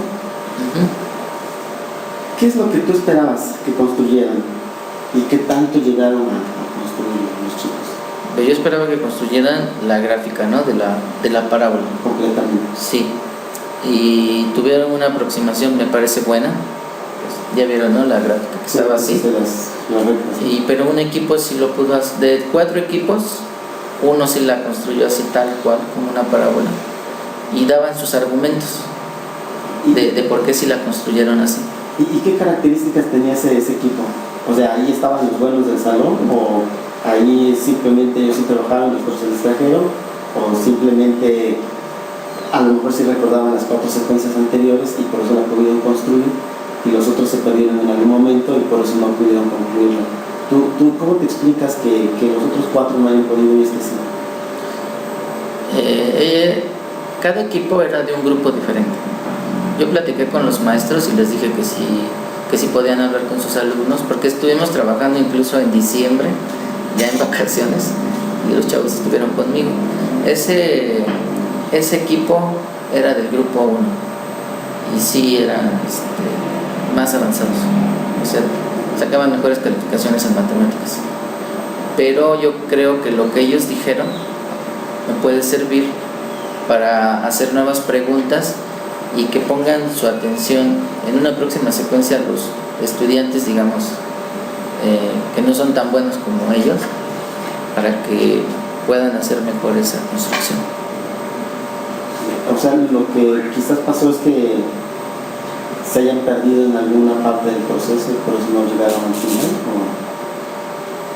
o las instrucciones las quieres detallar más. No, y también yo creo que ahí tendría yo ver en cuanto a lo que yo hice, qué es lo que puedo modificar, porque también podemos ver esa parte, ¿no? Si son 4 equipos y de los 4, 3 la hacen así y uno no, a lo mejor también hay algo que necesito modificar ahí. Sí, tal vez un poco el tiempo, ¿no? Porque sí, mencionas que es bastante tiempo, entonces sí, a lo mejor los chicos ya estaban cansados y que hasta acá llegan las tangentes y tiempo. Bien, creo que en términos generales son las preguntas que tengo. Lo último que quedaría es, como lo que te comentaba Daniel, es tus compañeros profesores ¿la llegarán a usar o dirán eso es demasiado para mí? No, la están usando. Sí, la están usando. La están usando. Pero sí necesito así como que estar platicando con ellos y eso, porque tenemos diferentes compañeros, ¿no? Hay unos que las usan porque dicen, pues es que, ¿cómo le digo que no? Porque como que ya de repente, digamos, pues este estudio del doctorado, pues sí nos da más elementos, ¿no? Sí. Y cuando nos dicen que por qué no, pues digo, es que sí, y ya les digo así, ya llega un momento en que ya no saben, ¿no?, qué decir. Entonces por eso las usan, pero hay otros que sí las hacen de manera convencida, y que les está resultando de mejor. Porque ya es el director y vamos a decirle que no al director, ¿no? No director. Maestro. Sí, porque bueno, hay instituciones en las que te obligan o te dicen, ¿no?, que tienes que dar el curso tantas actividades por semestre o por parcial para que esté en el enfoque que se supone que está dando la materia, ¿no? Entonces a lo mejor algunos se vean obligados a usarlas y entonces quién sabe qué resultados obtengas ahí, pero los que de buena grado lo hacen, yo creo que funciona bastante bien. Sí. Bien, pues eso es todo por mi parte. Yo no tengo más preguntas ni comentarios, y entonces bueno, pues le damos la palabra a la doctora Gisela para que haga las preguntas que creen convenientes. Muchas gracias. Gracias, Liz. Bueno, pues han pasado creo que 3 años de que culminamos con el documento como tal, y en estos 3 años, a propósito de escribir, pues para publicar tu trabajo, hemos refinado cosas, hemos hecho ahí como algunas aportaciones. Entonces voy a hacer como una reflexión alrededor de eso, y una reflexión de algo que a propósito de ahora en un seminario retomé este capítulo que Sierpinski escribió sobre el entendimiento del concepto de función. Entonces, bueno, en este documento habla de los actos de entendimiento relacionados con el entendimiento del concepto de función, y hace un listado de actos de entendimiento relacionados con obstáculos epistemológicos. Y en ese inter de hablar de estos actos de entendimiento y obstáculos, reconoce, por ejemplo, algunas de las dificultades en la escuela que hoy asocio mucho con este trabajo sobre los objetos, a diferencia del trabajo sobre las prácticas. Entonces, quiero empezar con esta idea porque creo que en esa línea está la aportación de tu investigación. En uno de los actos de entendimiento hay una sección en la que Sierpinski habla de las cantidades conocidas y desconocidas versus las variables y las constantes. Y entonces se ejemplifica con un problema que dice, de hecho, que está en un libro de texto. Entonces el problema dice algo así como: 2 compañías rentan fotocopiadoras, la primera la renta a 300 pesos al mes y cobra 0.04 por cada copia, y la segunda compañía cobra 250 pesos por la renta al mes y 0.06 por cada copia. Entonces la primera pregunta dice, ¿para qué número de copias por mes? El costo de ambas compañías es el mismo. Y la segunda pregunta dice, si tú eres un gran usuario de la fotocopiadora, ¿qué compañía es preferible? Y entonces reporta que muy pocos estudiantes contestan correctamente o muy pocos contestan siquiera. O sea, los pocos que lo hacen, pocos son correctos, ¿no? Y entonces ella localiza el conflicto en que para la primera pregunta necesitas trabajar el problema como un sistema de ecuaciones y para la segunda pregunta como funciones. Hoy día, porque ya tiene rato este documento, hoy día, por ejemplo, la investigación diría, bueno, es que con uno estás haciendo un uso de la literal como incógnita y en el otro estás haciendo un uso de la literal como variable. Entonces, y el problema de la dificultad con los estudiantes está en que en esos usos están asociados a razonamientos distintos y pensamientos matemáticos distintos. Por lo tanto, debiera haber una evolución del problema para pasar de uno a otro. Y no solo porque estás hablando de pensamiento algebraico y estás hablando de literales, letras, es automático el darle uso de una para resolver un problema y después otro uso para resolver el otro problema. Esa misma idea yo la reconocí desde tu investigación en la maestría con la tangente. Porque, digamos, al menos 3 momentos, que pudiera haber más, de hablar de la tangente o de la tangente en la escuela. Por ejemplo, un momento, la tangente, la recta que es tangente a la circunferencia, en un punto, ¿no? Y entonces, ahí la tangente es más bien hay una propiedad de tangencia de la recta respecto de la circunferencia. Es una propiedad de... Y después viene la tangente como una razón trigonométrica, que finalmente es la expresión de una relación proporcional que va a decirte cómo se relaciona el ángulo con algún cateto. Y después viene la tangente como una razón de cambio para el análisis de curvas. Y entonces, si uno mira desde el currículum, vamos a ver técnicas matemáticas para ver esa propiedad de la recta, para ver esa relación proporcional y para ver esa razón de cambio igualitas. O sea, las operaciones involucradas van a ser las mismas. Por eso podríamos pensar que si lo aprendieron bien en el primer momento, pues ya lo aprendieron bien en el último. Pero lo que no estamos viendo es que son objetos que tienen usos y significados muy distintos en cada momento. Por lo tanto, están asociados a pensamientos matemáticos distintos. Entonces, ahí es donde yo, digamos, posiciono la aportación más importante de tu trabajo, es hacer una distinción entre esa tangente variacional y lo que se necesita poner en funcionamiento para darle ese significado a ese objeto, que es distinto de los anteriores, desde la razón trigonométrica, por ejemplo. En ese sentido, y así como hablé, por ejemplo, ahorita del uso de la literal como incógnita y el uso ambos en el pensamiento algebraico, pero para distintos razonamientos, uno descubrir la incógnita y el otro poner a variar una de las variables, pero además relacionarla con otra y decir cuál depende de cuál.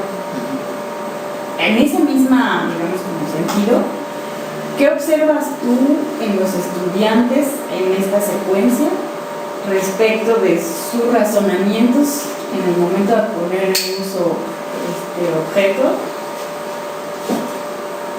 ¿Cómo detectas ese desarrollo de pensamiento matemático cuando se está trabajando la secuencia que tú diseñaste a propósito de reconocer la especificidad de lo variacional para la tangente? Pues cuando hablamos de recta tangente con ellos, no recuerdo que me hayan comentado acerca de la trigonométrica. No sé si tenga que ver un poco con las explicaciones que dábamos de inicio y lo que queríamos.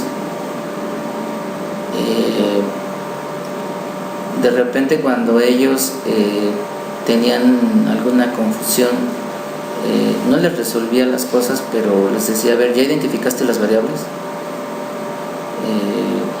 ¿Cuál es la independiente? ¿Cuál es la dependiente? Y hacía un esfuerzo porque fuera razonando sobre estas ideas que se pretendía que construyeran con respecto a la tangente. Entonces no sé si eso de alguna manera ayudó para que no se confundieran con la otra parte.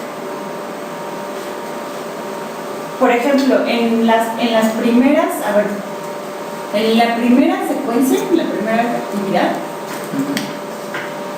y digamos, en términos de su naturaleza histórica o de su origen histórico, que es en estudios astronómicos, cada configuración que tú tenías era un modelo, o sea, ahí no había movimiento, de hecho no había matematizaciones en movimiento. Entonces, cada configuración que tenías era un modelo. Si querías otras posiciones de los planetas, pues hacías otro modelo. O sea, cada circunferencia y cada trazo es un modelo. Entonces, digamos, estaremos ahí trabajando como un pensamiento discreto. Caso 1, caso 2, caso 3, caso 4. Pasar de ahí a la variación demanda de una evolución de los problemas. Sí. O sea, no es automático. Y la forma de abordar un problema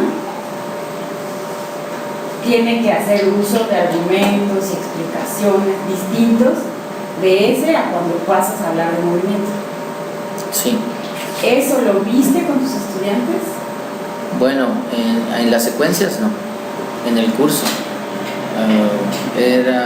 Digamos que le aplicamos estas secuencias a los estudiantes que estaban terminando cálculo diferencial, pero estuve viendo con ellos ideas de cambio y variación durante todo el curso.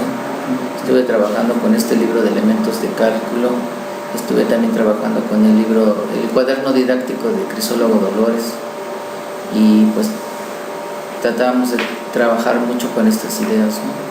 Es que creo que esa es una de las variables didácticas que van a ser importantes, como mirar la diferencia entre las ideas que nacen del análisis histórico epistemológico a cómo vas a la escuela. El primer momento que tú estudias en el análisis histórico epistemológico es un momento, como digamos hemos caracterizado, geométrico estático, o sea, no hay movimiento. Sí. Entonces, sí tendríamos que considerar que de ese tipo de ejercicios tenemos que provocar una evolución en las ideas para pasar al movimiento. Tu secuencia la estás montando ya en el estudio del movimiento y no se está, digamos, como viendo explícitamente ese paso de lo estático a lo dinámico, de lo discreto a lo continuo. Aunque estás retomando el ejercicio de, digamos, como el ejercicio histórico, no le estás dotando a esa actividad las circunstancias de la actividad. Pues estás pasando en automático al movimiento. Y ese primer momento sí necesita tener como un momento de evolución, o sea, la ruptura y de evolución para pasar de lo discreto a lo continuo. Sí. O sea, digamos, es importante para dar esta distinción de la tangente cuando está en el terreno o en el contexto geométrico a cuando pasas al contexto variacional. Okay. Y digamos que eso también lo que te tiene que dar información es justo cómo se va construyendo el pensamiento a partir de razonar en lo discreto, en lo geométrico, a razonar en lo variacional, en las curvas, ¿no? Sí. Entonces creo que eso hay que revisarlo con más cuidado, o sea, hacer como una especie de suma de esas ideas para poder caracterizar el paso del uno al otro. Bueno, eso es por una. Y la otra es que me gustaría escuchar como Entonces, en estos años, las cosas que hemos ido platicando y discutiendo para refinar en particular el modelo que nos presentaste de actividad de herramienta con este pequeño ajuste que le hicimos en estos últimos escritos, considerando el modelo de anidación de prácticas de Cantoral, y en el cual pues cambiamos hacia mirar acciones cuando se tiene esta interacción directa con las herramientas, su integración en actividades y pensar ya no en prácticas de referencia, sino en prácticas socialmente compartidas.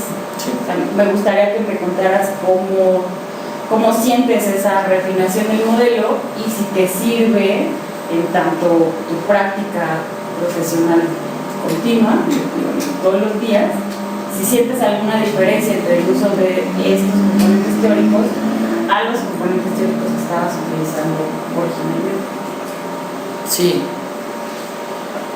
Bueno, lo que pasa es que lo que he visto de las acciones y que se me ha complicado un poco es que lo que comenta Cantoral es que las acciones son cuando son llevadas a cabo por un individuo, pero el individuo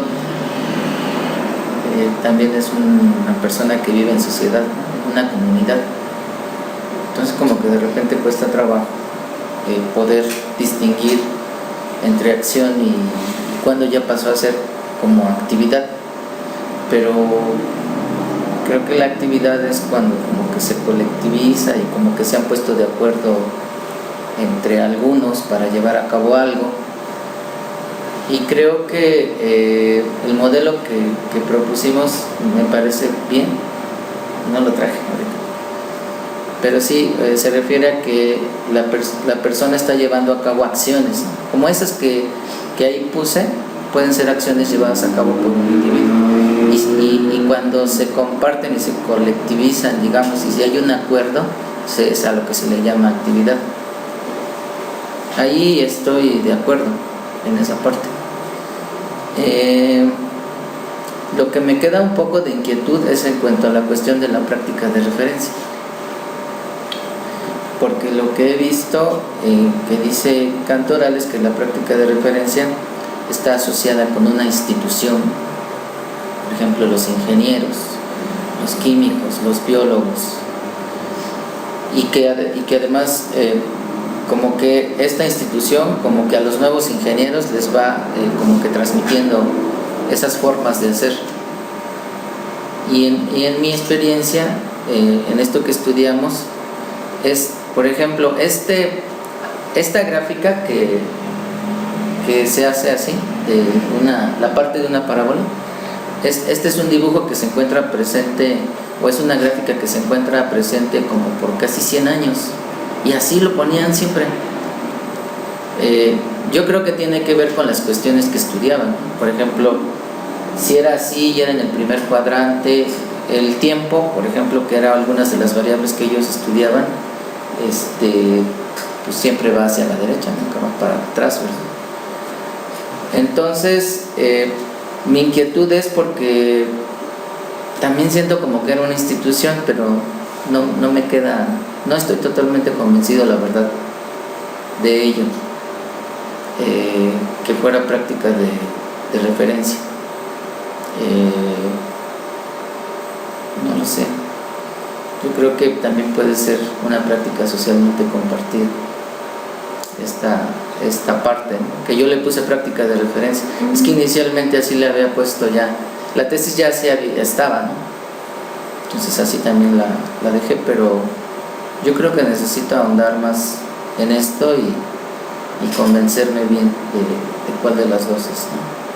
Algo que creo que podría ayudarnos el hacer como este zoom hacia las acciones es que a lo mejor a través de las acciones podemos ver por qué unos identificaron la razón de cambio para hacer una curva y los otros no identificaron eso e hicieron las líneas rectas. O sea, creo que el irnos hacia algo más pequeño que solo, por ejemplo, y todos midieron, sí, pero ¿cómo midieron cada uno de ellos? ¿Qué les tomó hacer las mediciones. Creo que a lo mejor esa mirada más en concreto a las acciones, o sea, qué hizo cada uno, Sí. nos puede ayudar a distinguir por qué en unos casos se dio la curva y en otros casos no se dio la curva. Porque finalmente quisiéramos que todos lograran la curva. Sí, claro. Entonces, hay que entender qué hicieron unos y qué hicieron los otros. O sea, la especificidad en sus formas, en qué ponen atención, porque de ahí podemos plantear preguntas para profundizar en eso, que a unos sí les permitió ver que era una curva y a otros no. Entonces creo que eso nos da, digamos, además de que la práctica socialmente compartida me parece una mediación que podemos aprovechar para el trabajo en el salón de clases, es decir, cuando logramos hacer un colectivo, esa mediación nos ayuda mucho en la práctica socialmente compartida, porque en efecto la práctica de referencia requiere de una institucionalidad de los miembros de ese colectivo. Sí. Entonces, en ese sentido la práctica socialmente compartida ayuda. Pero además creo que lo que aportaría a las acciones es eso, es poder distinguir esas diferencias que se dan entre los pequeños grupos, porque en efecto no logramos lo mismo con todos. O sea, sí podríamos pensar que la actividad matemática en todos cambió de dar respuestas a generar una actividad matemática. Sí. O sea, explorar, trazar, calcular, o sea, eso ya de entrada cambia en todos, porque las propias instrucciones de la secuencia los metían en una actividad distinta. Pero ¿por qué en unos logramos ciertas cosas y en otros no? Creo que el análisis más fino de las acciones nos puede ayudar a encontrar y por lo tanto retroalimentarnos para saber qué nuevas preguntas podríamos hacer para ir logrando en todos el que se llegue al final al pasar una curva. Sí. Pues esas son como las dos cosas que creo que hay que explotar más del trabajo, esta distinción que encuentras y que empiezas a explorar sobre la naturaleza de eso tangente en la escuela que toma muchas formas en tanto usos y significados, aunque en tanto técnica es un poco la misma, y la de cómo estudiar la actividad matemática en el salón de clase cuando estás fundamentando tu situación didáctica en una investigación que está problematizando no solo cómo enseño, sino qué enseño. Sí. Y por lo tanto, casi seguro rompe con el currículum. No, sí.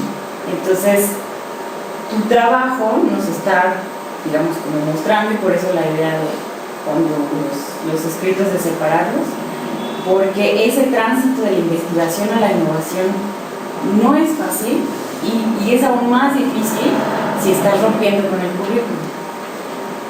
Pero ¿qué creen? Que se supone las competencias rompen con el currículum, rompen con estos conocimientos enciclopédicos, rompen con... Lo que pasa es que no ha querido el sistema, pero el enfoque por competencias de entrada pediría eso. Sí. No se va a hacer, pues, al menos no percibo que el sistema lo quiera hacer. Sin embargo, sí hay como al menos ya hoy países, Finlandia, que rompió con el esquema de los contenidos secuenciales. ¿Qué quiere decir? Pues están cambiando el qué estamos enseñando. Pues creo que esas son las dos aportaciones más importantes, pero sobre las que hay que seguir haciendo investigación para hacerlas más robustas. Entonces, Gracias. pues por mi parte es todo. Gracias, Ana. Entonces, les demos la palabra al doctor Apolo para que haga los comentarios y preguntas. Gracias, amigos. Apolo, gracias. Doctor. Luis, tengo comentarios académicos y no académicos. Entonces, primero voy a empezar con los académicos, preguntas y comentarios.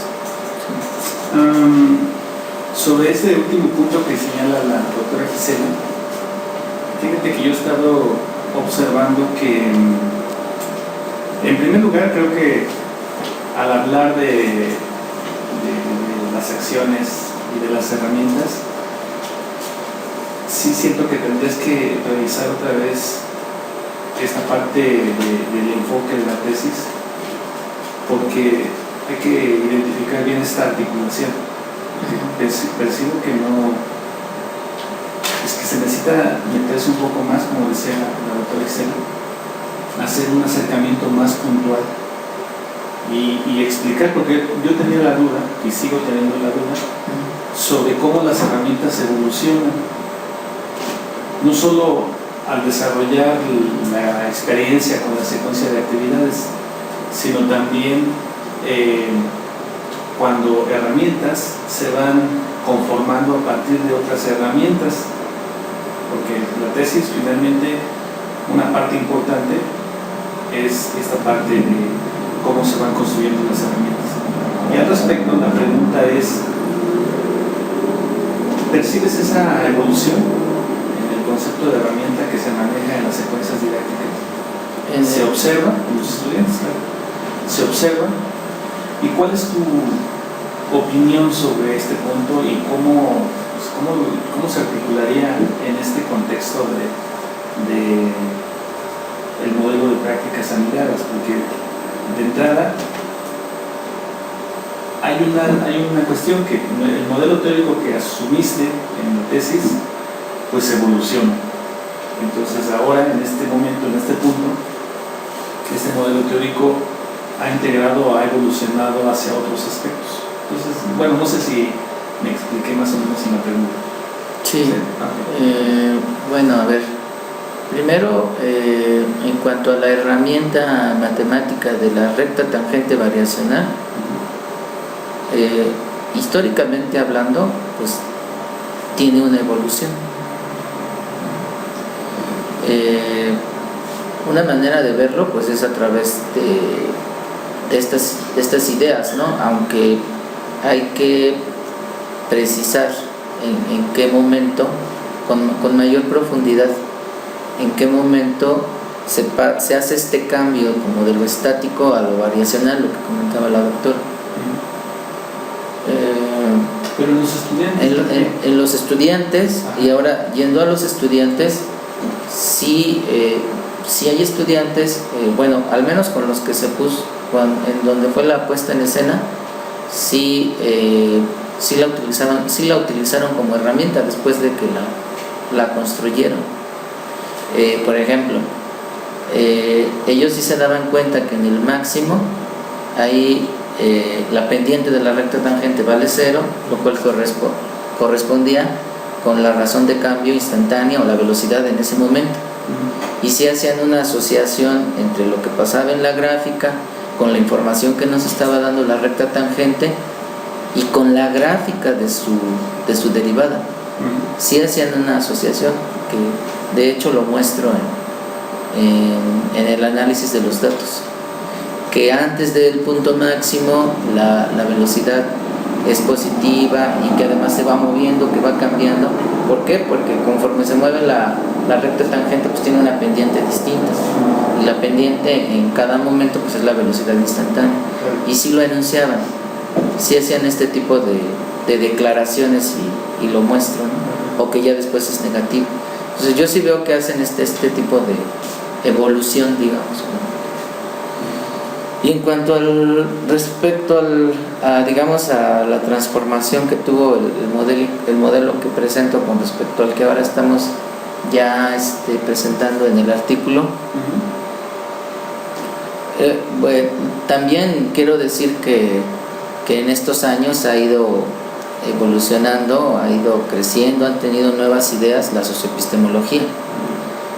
Este modelo de anidación de prácticas, no sé desde cuándo se presenta así ya públicamente, pero digamos el libro donde se enuncia sale en el 2013. Bueno, yo lo compré en diciembre del 2013, creo que fui uno de los primeros que lo compró. Entonces como que se difunde en el 2014 y es donde viene ya el modelo de anidación de prácticas. Creo, no sé si antes se dieron a conocer estas ideas. Entonces estamos en un momento en el que está, digamos, como que se está robusteciendo más la teoría y están pasando estas cosas, ¿no? De hecho hay otras cosas que ahora estoy viendo a partir de esta lectura que no había visto anteriormente. Y esa es la tarea que en cierto sentido sigue, porque la mirada teórica vista como una forma de ver tus datos pues ya ha cambiado. Creo que sí merece que te detengas en los resultados, bueno, no solo en los resultados, sino también en cómo está confeccionada la secuencia y cada una de las secuencias, porque creo que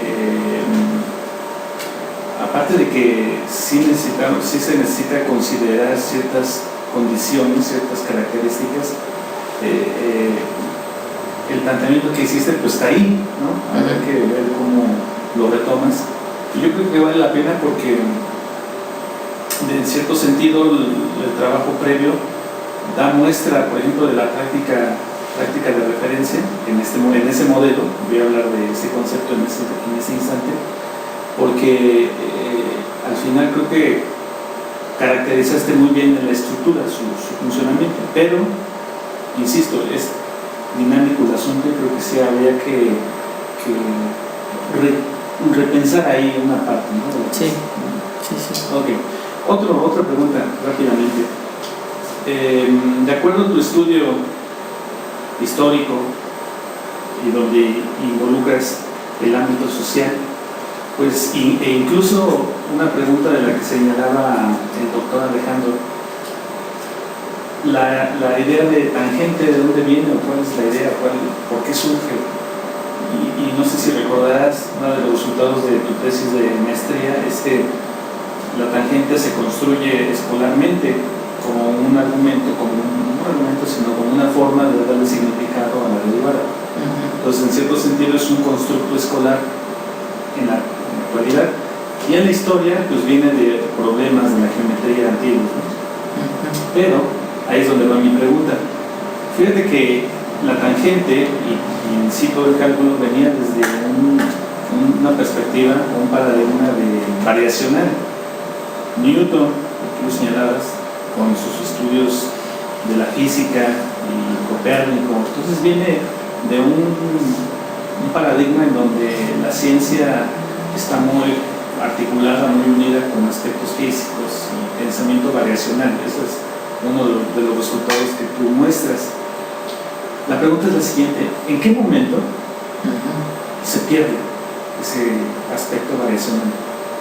Y quisiera que lo articularas con este interés que tienes de volver a replantear y de volverle a dar un protagonismo a este pensamiento variacional. A mí me da la impresión que se empieza a perder desde Euler, aunque Euler ya digamos todavía la retomaba, pero él inicia haciendo como que un análisis como algebraico de los cambios, y a partir de él en adelante es cuando desde mi punto de vista se empieza a perder, porque después ya con Lagrange, que hace todo un desarrollo pero ya como algebraico, y ya ni siquiera habla de la tangente. Después Cauchy la retoma, pero como una aplicación nada más de la derivada. Y D'Alembert hace este ejercicio, me parece ser que es a él al que se debe esta situación de que da esta explicación de que va girando la secante hasta llegar a convertirse en tangente. Pero esto digamos en la obra de Cauchy lo vuelve a retomar, y esta figura que es muy clásica, donde está esta recta así, que sale en el libro de Cauchy, es prácticamente la misma figura que sale en el libro de Granville, que actualmente se usa todavía en las escuelas, y que hay otros libros nuevos de cálculo, pero que siguen retomando esa misma. Y digamos ahí en este contexto, ¿cuál sería el beneficio, vamos a llamarle así en términos muy pragmáticos, el beneficio de volver a mirar estos aspectos variacionales como una conclusión de tu trabajo?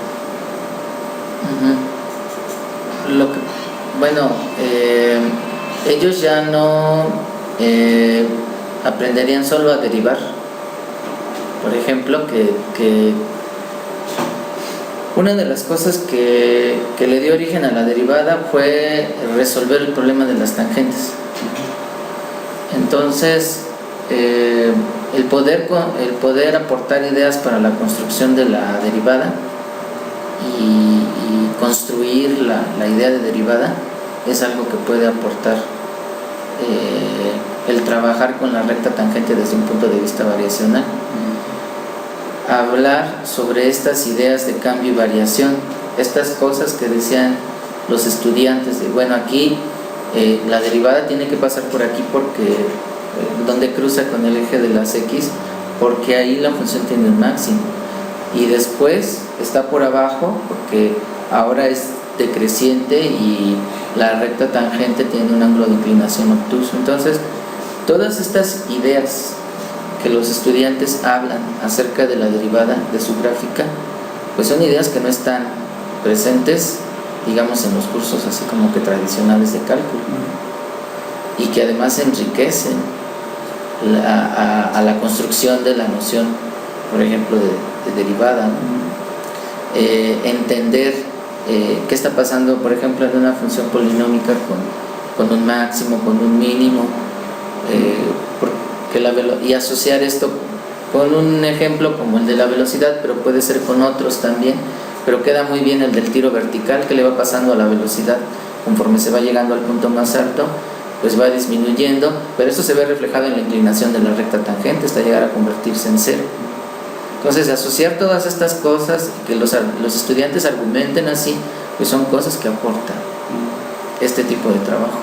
Claro, y yo coincido con la doctora Gisela cuando señala que pues esto rompe un paradigma sobre cómo organizar el currículo, por ejemplo, pero creo que también impacta otros aspectos, porque cuando en lugar de fijarte en la fórmula o en el procedimiento o en la definición y te fijas en aspectos ahora como la variación, el cambio, la práctica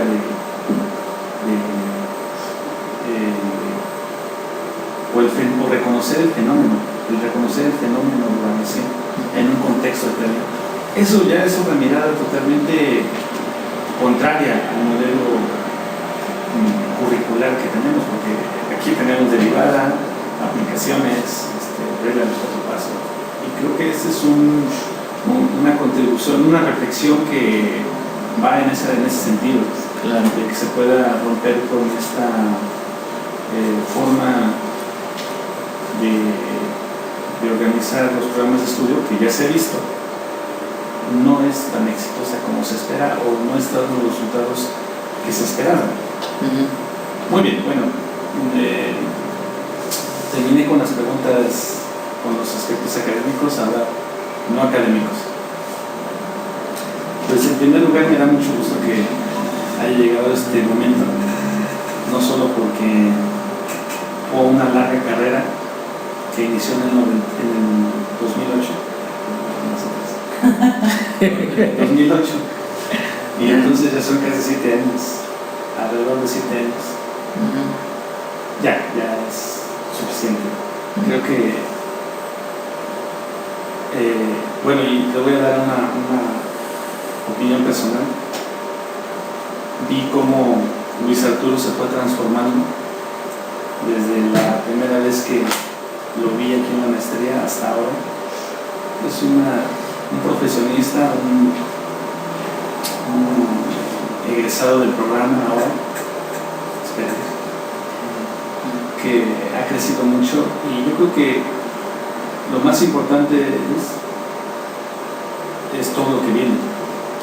No estoy diciendo que la tesis no es importante, aquí reflejas mucho de tu entusiasmo y profesionalismo, pero vienen retos que no son la escritura, sino también es interactuar, hacer una carrera académica, involucrarte en otras actividades. Creo que eso es lo que no debes perder de vista. Entonces te felicito por tu paciencia, por tu entusiasmo, y porque al final se complicó un poco, y esa complicación duró 3 años, pero bueno, ya se descomplicó y ahora estamos acá. Entonces, Pues solamente agradecerte porque yo aprendí mucho de ti, debo ser muy honesto, y me diste una enseñanza muy importante sobre la tesis, sobre otras cosas, entonces eso es lo que vale al final. Gracias. Los aprendizajes, yo aprendí mucho y te agradezco el interés de trabajar. Gracias. Muy bien. Gracias, Apolo. Muchas gracias. Entonces, Luis, vamos a pasar a la tercera fase del examen. Entonces, les vamos a pedir a los docentes que nos permitan liberar las horas.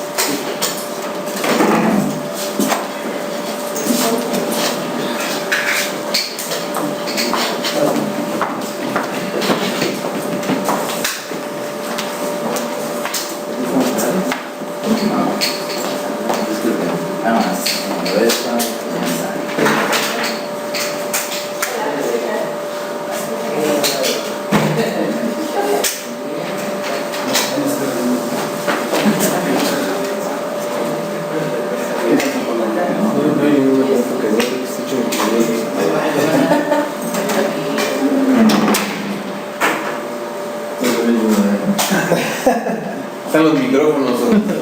Sí. Ah, sí, está aquí grabando la pantalla, ¿no? Sí. Está haciendo ¿Lo vas a subir al no? Ahí me dices. ¿Pero sube todo el video? Sí, toda la presentación. De hecho, están ustedes, nosotros nos pidieron, porque nos pasó una situación con un alumno colombiano, que haz de cuenta que ahora ya en el examen, antes de iniciar, le decimos que así que se grabe y que diga que cede los derechos para que se pueda subir el video. Porque un alumno colombiano ya nos demanda. Porque haz de cuenta que él hizo su investigación en una universidad y luego ya la investigación se fue a trabajar a otra, y la universidad donde hizo la investigación le reclamó como que estaba ese video ya no con el logo en la presentación. No, y les hizo una foto. Entonces ya solo le tuvimos a los muchachos. ¿Sabes que necesitamos pedir la autorización así?